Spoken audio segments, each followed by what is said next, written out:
ناظرین، آپ کو آج دو بڑے امیزنگ پڑوسیوں کی کہانی سنانی ہے۔ کمال کا واقعہ ہے، غور سے سنیے گا۔ ایک پڑوسی تھے، بہت بڑا نام ہے، مگر ان کے برابر میں ایک غیر مسلم کا گھر تھا، یہودی کا گھر تھا۔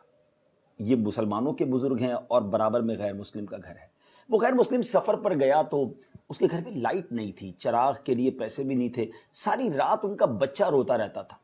یہ جو نیک بزرگ تھے انہوں نے پوچھا کہ معلوم تو کرو کہ کیوں بچہ روتا ہے۔ برابر سے پتہ چلا کہ بچہ اس لیے روتا ہے کہ ساری رات اندھیرا ہوتا ہے اور اندھیرے میں بچہ گھبرا جاتا ہے۔ ان بزرگ نے کیا کیا کہ روزانہ رات ان کے گھر چراغ بھجوانا شروع کر دیا۔ ساری رات بچہ سکون سے سوتا۔ جب وہ یہودی سفر کر کے واپس آیا اور اس کے گھر والوں نے اسے واقعہ سنایا کہ ہمارے پڑوس میں جو مسلمانوں کے بزرگ رہتے ہیں وہ ہمیں روز چراغ بھجواتے رہے اور ہمارے بچے کو سکون پہنچاتے رہے، اس غیر مسلم کو یہ خیال آیا کہ کتنی عجیب بات ہے کہ ہمارے برابر میں مسلمانوں کے اتنے بڑے بزرگ رہتے ہیں اور اتنے اچھے اخلاق ہیں، اور ہم ہیں کہ اسلام سے دور رہ کر زندگی گزار رہے ہیں۔ وہ یہودی کے خاندان والے اس مسلمان کے گھر آئے، دروازہ کھٹکھٹایا اور گویا اس طرح کہا کہ حضور، ہمارے گھر میں تو آپ کی طرف سے چراغ کی روشنی پہنچتی رہی، اب ہمارے دل میں جو کفر کا اندھیرا ہے اسے بھی دور کیجئے، کلمہ پڑھائیے اور ہمیں مسلمان کیجئے۔ ناظرین، آپ جاننا چاہیں گے وہ بزرگ کون تھے؟ وہ کوئی اور نہیں، اولیاء کرام کے سردار حضرت سیدنا بایزید بسطامی رحمۃ اللہ تعالیٰ علیہ، جو اپنے غیر مسلم پڑوسی کے ساتھ اتنا شاندار سلوک کرتے رہے۔ اسی طرح ایک اور بڑا عظیم نام حضرت سیدنا مالک بن دینار رضی اللہ تعالیٰ عنہ۔ آپ کے پڑوس میں ایک شخص تھا جو روزانہ ڈیلیبریٹلی، جانتے بوجھتے پرنالے کے ذریعے گندگی آپ کے گھر میں بھیجتا تھا، آپ کو یوں سمجھیے اریٹیٹ کرنے کے لیے، آپ کو تکلیف پہنچانے کے لیے۔ آپ کوئی جواب نہ دیتے تھے۔ کچھ دنوں کے بعد اس پڑوسی سے رہا نہیں گیا کہ یہ کمال کی بات ہے، میں روز گندگی بھیجتا ہوں، کوئی جھگڑا نہیں، کوئی ریٹیلیٹ نہیں، معاملہ کیا ہے؟ دروازہ کھٹکھٹایا، حضرت مالک بن دینار رحمۃ اللہ تعالیٰ نے دروازہ کھولا تو وہ کہتا ہے حضور، میں روز آپ کے گھر میں گندگی بھیجتا ہوں، آپ کو تکلیف نہیں ہوتی؟ تو آپ نے فرمایا تکلیف تو بہت ہوتی ہے، تو پھر کیا کرتے ہیں آپ؟ کہا میں پانی ڈالتا ہوں، گندگی تمہاری طرف سے جو آتی ہے اسے دھو دیتا ہوں۔ غصہ نہیں آتا؟ سوال کیا اس نے۔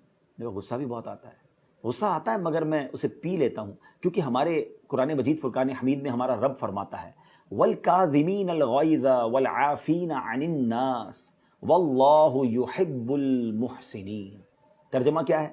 اور غصہ پینے والے اور لوگوں سے درگزر کرنے والے اور نیک لوگ اللہ کے محبوب ہیں۔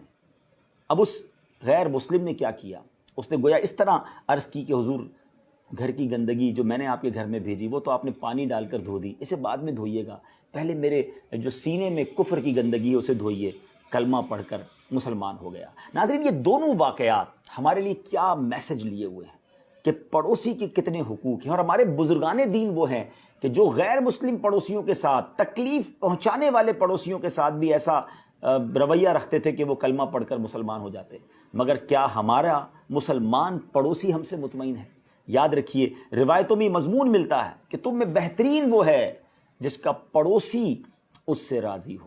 کیا ہم ایسے ہیں کہ ہمارا پڑوسی ہم سے خوش ہو، پڑوسی ہمارے بارے میں اچھے الفاظ ادا کرے؟ میں آپ کو ایک حدیث پاک آخر میں سناتا ہوں۔ نبی پاک علیہ الصلوۃ والسلام نے ارشاد فرمایا، اللہ عز و جل کی قسم وہ مومن نہیں ہوتا، اللہ کی قسم مومن نہیں ہوتا، اللہ کی قسم مومن نہیں ہوتا۔ 3 بار قسم فرمائی۔ عرض کی گئی کون یا رسول اللہ صلی اللہ تعالیٰ علیہ وسلم؟ تو فرمایا وہ جس کا پڑوسی اس کی شرارتوں سے امن میں نہ ہو۔ اللہ اکبر!